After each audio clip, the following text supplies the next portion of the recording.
บรรยากาศยามเช้าในวันใหม่8 พฤษภาคม 2569เช้าวันนี้หลวงปู่กลับมาถึงวัดแล้วน้องแมวนอนหลับกันสบายตื่นสายกันนี่อากาศดีวันนี้เมื่อคืนฝนตกพรำๆนิดหนึ่งทำให้ร่มเย็นบรรยากาศดีครับน้องเหมียวใครมาลูกเดี๋ยวใครมาส้มอ่อนบุญนำบุญนำอ้อนหลวงปู่มาอยู่ด้วยกันข้างนอกนี่บุญนำนี่แพนด้าเทาขาวใหญ่แพนด้าเทาขาวใหญ่ต้องกอไก่ไปหากินอาหารจากธรรมชาติกันแล้วฝนตกงี้แมลงออกเยอะเนาะแมลงแมงเม่าแมงมันถ้าแมงมันออกนี่คนเขาจับเก็บขายกันนะแมงมันโลหลายร้อยอยู่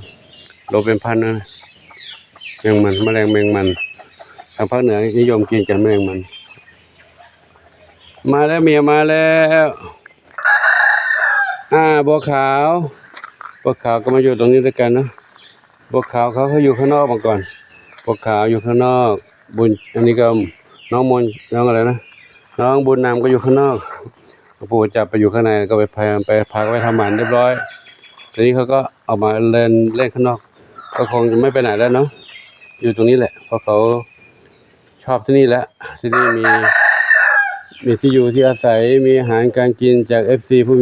มีเมตตาส่งมาให้ได้อยู่ได้กินนะเจ็บป่วยก็รักษาดูแลด้วยความรักความเมตตาของ FC ทุกท่านอยู่กันตรงนี้น้องเหมียวอยู่ตรงนี้กันแล้วจินตลาก็มาอยู่ตรงนี้เหมือนกันจินตลาอยู่ตรงนี้เขาก็จะต้องอยู่กับนวรัตน์ดินวรัตน์อยู่ไหนนั่นศรีสุดานอนอยู่นั้นอันนี้ส้มขาวเล็กจามจุลีอยู่นี่จามจุลีชอบปากกาเด็กออกมาข้างนอกกันอยู่ตรงนี้กันสบายใจแล้วเนาะเจนวรัตน์นอนอยู่นี่เจนวรัตน์นอนสบายแล้วลูกเจนวรัตน์นอนสบายเลยนอนไม่ตื่นเลยนี่นอนไม่ตื่นนะนี่เจ๊จ๋านอนไม่ตื่นเหรอนอนสบายเลยนะ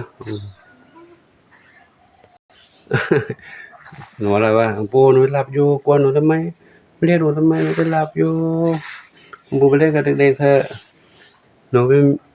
หนูจะนอนพักผ่อนนอนได้หนูพูดเข้ามาในบ้านแล้วใครน้องอะไรเฮงอยู่นี่โอ้ยมาน้อยได้ยินเสียงปู่วิ่งเลยละเร็วมาน้อยวิ่งกันนี่จุ๊บเหมียวดีใจเลยลูกได้หลวงปู่มาวิ่งดีใจเลยเดี๋ยวปู่ทักทายน้องเหมียวกันน้ำเพชรกับปุยฝ้ายน้ำเพชรนอนอย่างนี้เนาะอยู่ในนั้นปลอดภัยแล้วไม่ต้องมากวนไม่ต้องมีกลัวใครกัดไม่มีใครกวนใครกัดจะมาน้อยเล่นมาดีบุญชัยมาเล่นกับเหมียวเล่นกับมาน้อยชายขวัญจิตบุญนำไม่ใช่อะไรนะไม่ใช่บุญนำมนชัยนี่บุญชัยกับมนชัยอยู่ด้วยกันบุญชัยมนชัยน้องฝันใหญ่ฝันเล็กท้องอ่อนจะมาน้อยน้ำตาลขาวน้ำตาลไหมน้ำตาลจุดน้ำตาลไหมเด้อน้ำตาลไหมนั่นน้ำตาลจุดวิ่งไปนู่นแล้วว้ายชีน้ำตาลขาวชีเข้ามาข้างในแล้วเลยอุ้ยดูกันน้องกระต่ายกันพันแข้งพันขาหลวงปู่เดี๋ยวปู่จะล้มแล้วหลวงปู่จะเดินไม่ได้ว้า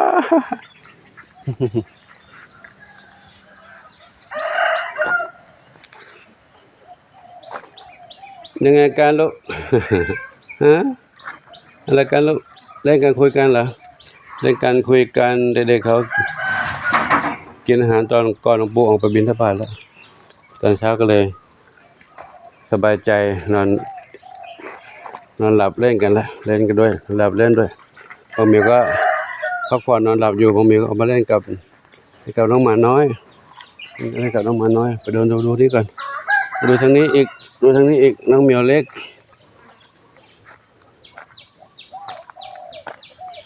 น้องเหมียวเล็กน้องเหมียวใหญ่ก่อนนี่ใครลูกใครเอ่ยขาวเทากับใครนะขาวเทากับเพชรดำน้อยเดี๋ยวข้ามกระต่ายไปได้ไงไปดูกระต่ายก่อนกระต่ายอยู่ตรงนั้นกระต่ายขุดหลุมมานี่กระต่ายขุดอุโมงค์อยู่ในนั้นกันเขามีวิธีอยู่ของเขานะเขาชอบอยู่แบบนี้อยู่ในนี้เหรอลูกอยู่ในนั้นเหรอ เข้าไปนอนในนั้นคือการสองตายอุโมงค์เดียวกันนั้น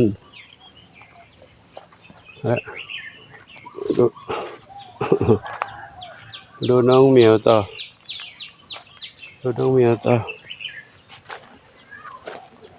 สามสีนวล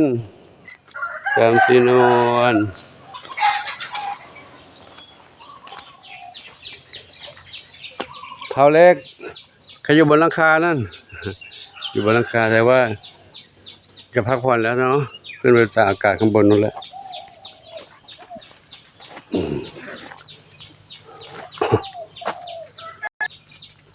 น้องกระต่ายน้อย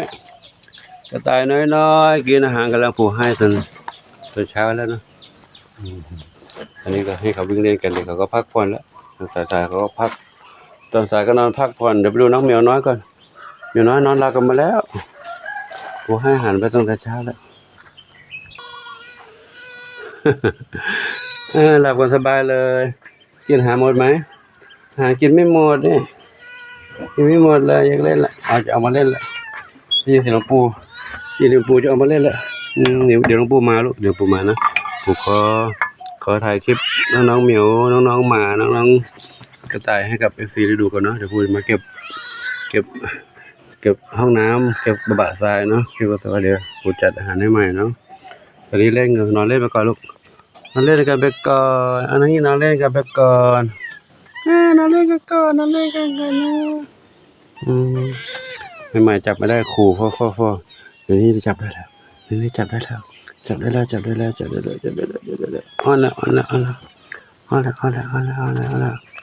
ชื่ออะไรบ้างนะกล้วยหอมกล้วยไข่กล้วยแขกกล้วยปิ้ง กล้วยปิ้งดำๆนี่กล้วยปิ้งดำๆกล้วยปิ้งไม้เหรอกล้วยปิ้งไม้ที่มันดำกล้วยแขกกล้วยหอมกล้วยไข่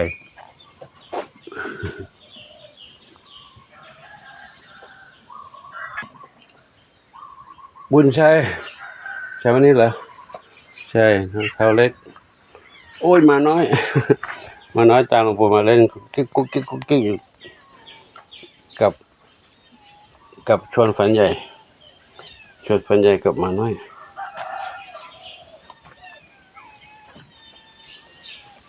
มาแล้วหลวงปู่ขอยุติคลิปเช้าวันนี้ให้กับทุกท่านได้รับชมกันเพียงเท่านี้ก่อนนะเดี๋ยวจะดูแลเรื่องอาหารการกินน้องเหมียวน้อยเหมียวใหญ่และเก็บคำภาชนะเก็บล้างถ้วยชามก็มีงานอื่นต้องทำหลายอย่างนะขอโมทนาสาธุขออวยพรให้ทุกคนทุกท่าน